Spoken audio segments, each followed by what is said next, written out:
Héctor J. Castro, nacido en Ferrol, profesor, músico y novelista. En 2016 inicia su carrera literaria con la primera parte de la trilogía El siglo de acero, novela histórica que narra las aventuras de Martín de la Vega y Afonso Duarte el Portugués, soldados de los tercios españoles, a través de escenarios tan representativos de la época como Italia y el Mediterráneo, las guerras de Flandes o la peligrosa Villa y Corte de Madrid. En 2019 publica Días de infierno y gloria, sobre la figura de María Pita y la defensa de La Coruña contra la armada inglesa de Francis Drake, obra que le valió el premio de narrativa 31 de enero Tercios. Yo empecé a escribir tan ignorante como atrevido en el año 2012. Ya anteriormente había escrito algún relato en el instituto o la historia de alguna partida de rol, pero fue en ese año cuando me propuse realmente empezar una obra literaria con el objetivo de que pudiera ser publicada algún día. Y por aquel entonces yo me había mudado a Madrid y leía todo lo que llegaba a mis manos sobre los tercios españoles y la España de los siglos imperiales. Y esas lecturas, acompañadas de los innumerables paseos en los que recorrí el Madrid de los Austrias, con su calle mayor, su plazuela de la villa, la puerta cerrada, todo ese ambiente tan literario, pues supongo que me influyó muchísimo y creó el ambiente propicio para que yo me sentara a escribir y sobre todo a escribir sobre esa temática y sobre la historia de España de esa época. Y el resultado fue mi primera obra, El siglo de acero, la trilogía del siglo de acero, que se publicó su primera parte en el año 2016. Y es una obra de juventud, muy del género de capa y espada, de acción y aventura, muy influida en los alatristes, con la que creo que conseguí cumplir el objetivo que yo tenía, que era el de hacer una obra que valiera tanto para que alguien se introdujera en el mundo de los tercios, como para que alguien que ya controlase esta temática pues disfrutara con las aventuras de los protagonistas. Este equilibrio entre rigor histórico y un ritmo narrativo más directo pues fue difícil de conseguir, pero creo que con El siglo de acero se logró cumplidamente. Más tarde, en el año 2019, publiqué Días de infierno y gloria, la novela sobre María Pita. Una novela más galdosiana, podríamos decir, inspirada sobre todo en los episodios nacionales. Y que curiosamente en la ciudad de La Coruña nadie me hizo ni caso. Pues contacté con el ayuntamiento para ver si les interesaba, podíamos hacer algo sobre la figura que es el símbolo de la ciudad, pero no les interesó. Bueno, en esos momentos estaban muy ocupados transformando los pasos de cebra en pasos de vaca, y yo entiendo que son prioridades, claro.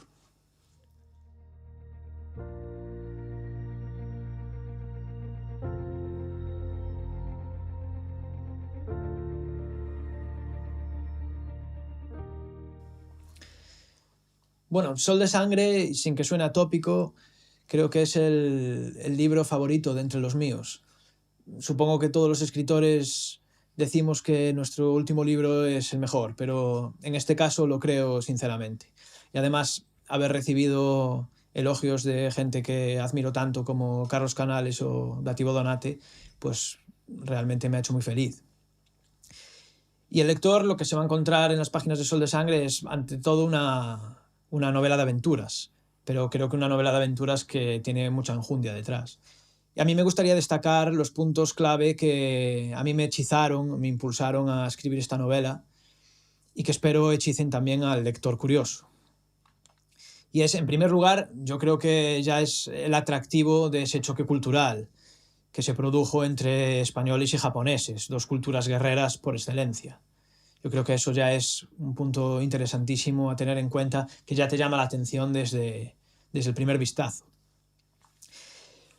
Luego, por otro lado, tenemos también al protagonista, Juan Pablo de Carrión, que es el perfecto ejemplo de un héroe crepuscular, un hombre que ya tenía 69 años cuando se le presenta esta aventura, la última de su vida, ya en el ocaso, y además un hombre que había tenido muy poca suerte. Él había intentado hacerse un hueco entre los grandes capitanes, entre los grandes navegantes, había fracasado en todos sus intentos. Y al final recoge el guante y utiliza sus últimas energías en superar todos los obstáculos que se le presentan y sale victorioso al final. Es una gran historia de superación y que podría resumirse en que Juan Pablo de Carrión fue de derrota en derrota hasta la victoria final. Luego, en último lugar, y no menos importante, con Sol de Sangre yo también intenté aportar mi granito de arena a contar la realidad histórica de los sucesos del Cagayán, porque bien es cierto que este hecho histórico ha sufrido mucha manipulación, ha sufrido mucha deformación, sobre todo en internet, en algunos foros, que han vendido el titular tan televisivo de tercios españoles contra samuráis, ¿no?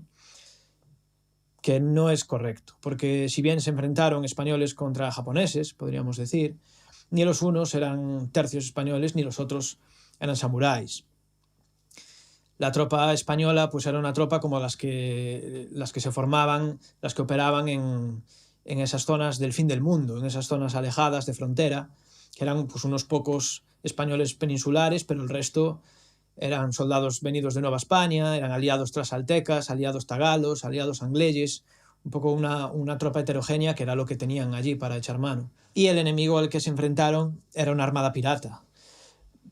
Puede que hubiera algún ronin, algún samurái sin señor entre ellos, podría ser. No todos eran japoneses, había también piratas chinos o malayos o camboyanos, pero no se puede hablar de un ejército samurái, claro. Y bueno, uno de los objetivos claves de Sol de Sangre eran arrojar luz sobre estos hechos históricos.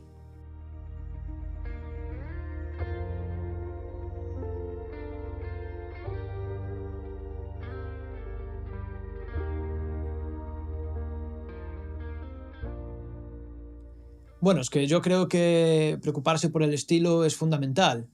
El estilo es un rasgo de ambientación más que hay que cuidar.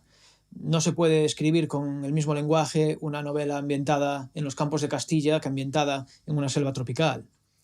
Es que escribir una novela no se reduce a escribir una frase detrás de la otra. No solo hay que fijarse en qué quieres contar, sino en cómo lo quieres contar, qué es lo que quieres transmitir. Y el estilo al final es la herramienta, son como los colores que se utilizan en un cuadro. Yo, por ejemplo, en Sol de Sangre quería transmitir no solo esa lucha exterior de Juan Pablo de Carrión contra la amenaza pirata de los japoneses, sino también su lucha interior, la lucha contra sí mismo, contra su edad, contra sus debilidades, contra esa tropa que acepta de mala gana su autoridad y que él tiene que imponerse todo el rato.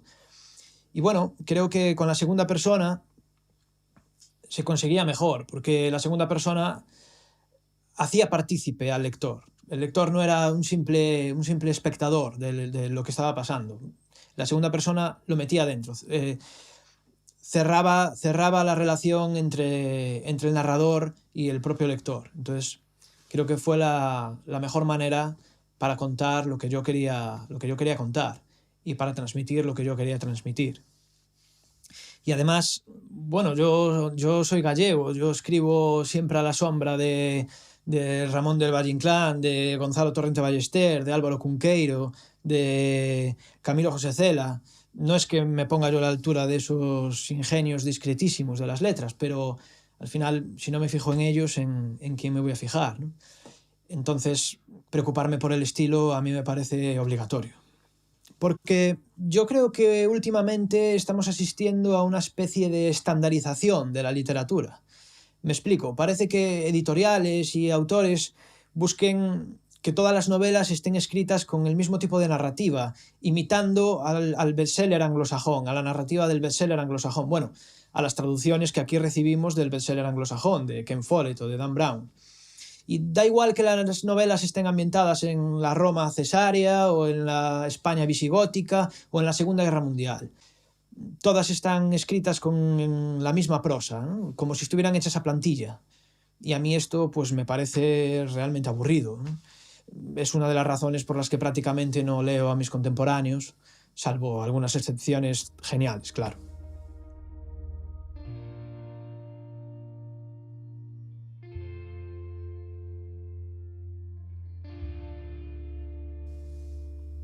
Es que los personajes son lo que hace la novela. Si la trama es el nervio de la novela, digamos, los personajes pues son el corazón de la novela. Sin los personajes y sin la relación entre ellos y sin los diálogos, la novela tendría la frialdad del ensayo, ¿no? No sería novela. Entonces a mí me parece fundamental cuidar los personajes por este motivo. Y en el caso de los míos, bueno, todas mis novelas están ambientadas en el siglo XVI y están protagonizadas por hombres de armas, por aventureros, por soldados. Entonces, todos tienen un poco un denominador en común. Yo, de todas maneras, yo siempre le doy mucha importancia pues, a la amistad, a la lealtad entre ellos. Esa camaradería siempre puede verse en mis novelas, entre los personajes de mis novelas.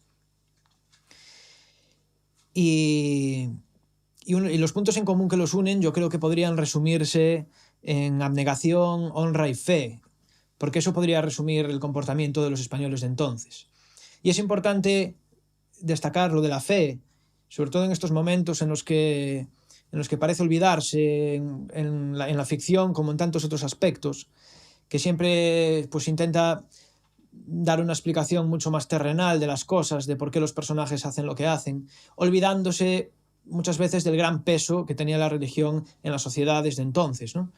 Porque solo entendiendo el pensamiento católico uno puede entender por qué los españoles de esa época hacían lo que hacían y por qué lo hacían como lo hacían, ¿no? Un ejemplo clarísimo lo tenemos cuando Miguel de Cervantes describe su participación en la jornada de Lepanto y habla de morir por su rey, por su Dios. Esto, claro, cogiéndolo así en frío, ahora, 4 siglos después, nos puede parecer un patrioterismo vacuo o un oropel de comedia, pero nada más lejos de la realidad. Eso eran unos conceptos importantísimos en la época, porque para ellos Dios era lo primero y el rey era el rey por la gracia de Dios, con lo cual hacer un servicio al rey era hacérselo a Dios.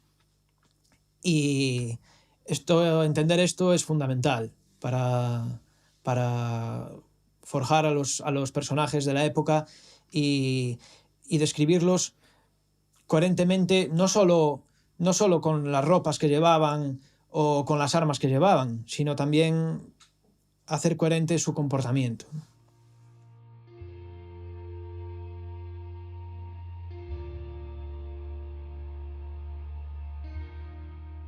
Bueno, yo es que tengo 2 relaciones con la literatura, una como lector y otra como escritor.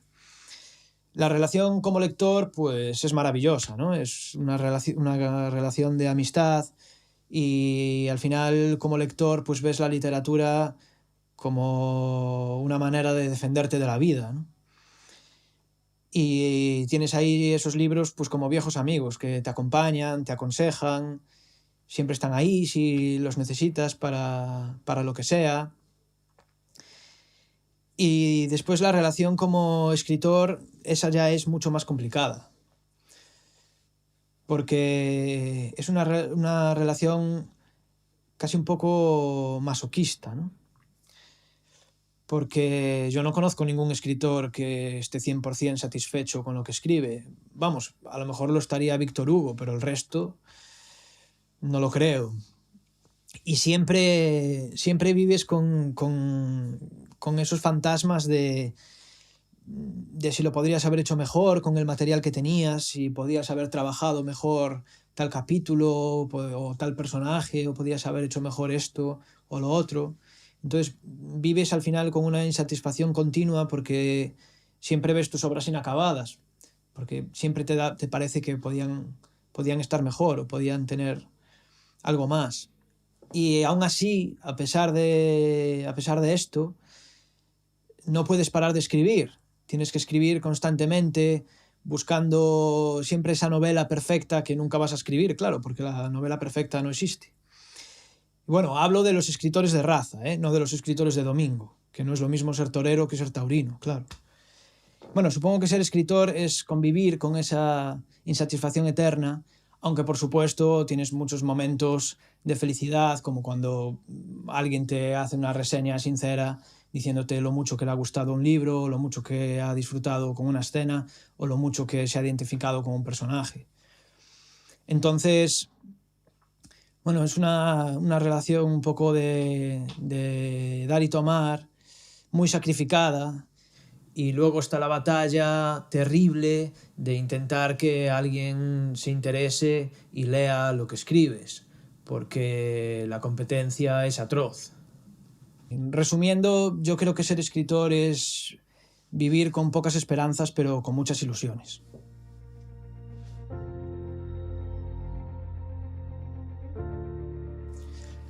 Bueno, hay muchísimos, pero voy a decir solamente 3 o 4 para no cansar al espectador. Creo que debo decir, en primer lugar, a Tolkien, porque cuando era niño El Señor de los Anillos me causó gran impacto, y no solo eso, sino que me abrió un mundo en el que descubrí toda esa literatura de fantasía, me llevó después pues, a Warhammer, a las partidas de rol, que eso, yo creo que el rol sobre todo es donde empecé a forjar ese nervio de narrador, ¿no? A mí siempre me gustaba dirigir las partidas y inventarme los escenarios, inventarme las tramas, diseñar los personajes secundarios, y al final eso fue práctica que ahora utilizo para mis novelas. Y también tengo que decir a Rafael Sabatini. Cuando era un chaval, pues sus novelas me gustaban muchísimo y me enseñaron mucho, me enseñaron a cómo había que construir una historia, cómo había que situar las escenas, cómo había que presentar los personajes, cómo había que dosificar la acción. Yo creo que Rafael Sabatini hacía eso maravillosamente, porque sus novelas es que son redondas, no es como otros autores de novela de aventuras que llenaban páginas y páginas de paja para engrosar sus novelotas. Y Rafael Sabatini no, sus novelas siempre están muy pulidas, son muy redondas, ¿no? Y eso es algo que siempre me encantó de él. Vamos, voy a decir una cosa que los fanáticos de La Isla del Tesoro me van a querer matar, pero yo creo que El Capitán Blood es la mejor novela de piratas que se ha escrito jamás. Luego, ya más de mayor, tengo que decir a Ramón del Valle Inclán, mi querido Valle Inclán, porque realmente leerlo es como asistir a una clase de literatura. El Valle Inclán me abrió la puerta además a otros modernistas que también me influyeron muchísimo, como Emilio Carrere o Gabriel Miró o Francisco Villaspesa, yo qué sé, otros.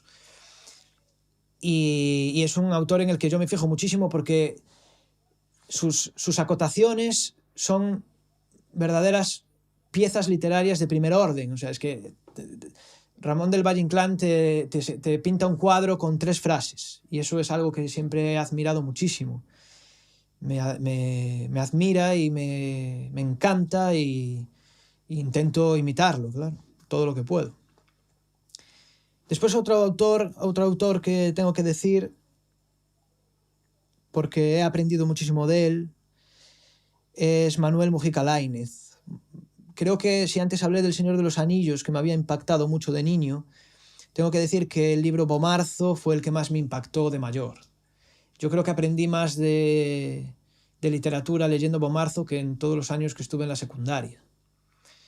Y es un autor argentino cuya obra me devoré, y con fruición además, y que me encantó desde su primer libro, desde el Don Galaz de Buenos Aires, hasta, pues eso, hasta El laberinto, El unicornio también es maravilloso. Yo creo que diría estos 4 autores. Estos 4 autores los pondría en un altar, en un pedestal.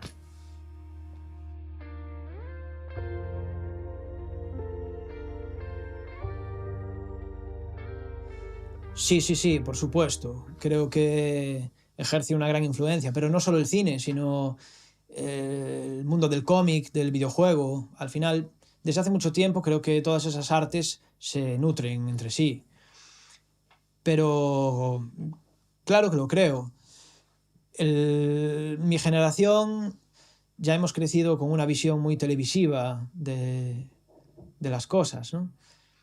Y todas esas películas, todos esos videojuegos, todo eso que hemos mamado desde pequeños, pues lo utilizamos ahora para contar las historias a nuestra manera. Pero el cine, sí, claro que ejerce una gran influencia. En mi caso, yo podría decir incluso más el cine clásico, porque el cine clásico me parece realmente una escuela de cómo contar buenas historias.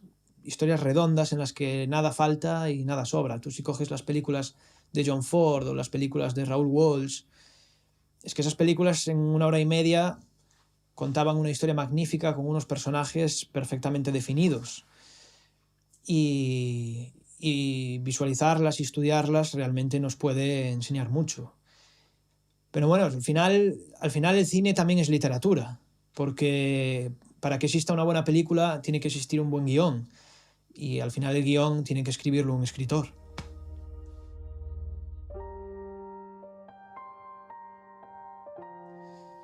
Todavía tengo muy reciente Sol de Sangre y tengo que sacármela de la cabeza, porque además fue una obra en la que me sumergí a fondo y me gustó muchísimo hacerla.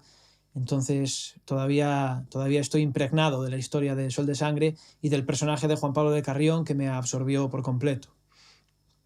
Entonces, en el ámbito de la novela todavía no puedo decir. Por supuesto, hay muchas cosas que me gustaría contar y ambientado en el Siglo de Oro y también de otras temáticas. Tengo varias ideas guardadas en el cajón y no sé, lo que pasa es que no sé todavía con cuál me pondré primero. Lo que sí que puedo adelantar es que estoy trabajando con la editorial Cascaborra Ediciones y estamos adaptando la trilogía del Siglo de Acero al cómic, con Nacho Tenorio y con Sergio Mora, que son los ilustradores que hicieron los dibujos de la novela. Así que ahora mismo estoy ocupado en esto, en adaptar los guiones, y espero que el Siglo de Acero en su versión cómic pues pueda estar pronto para todos ustedes en las librerías.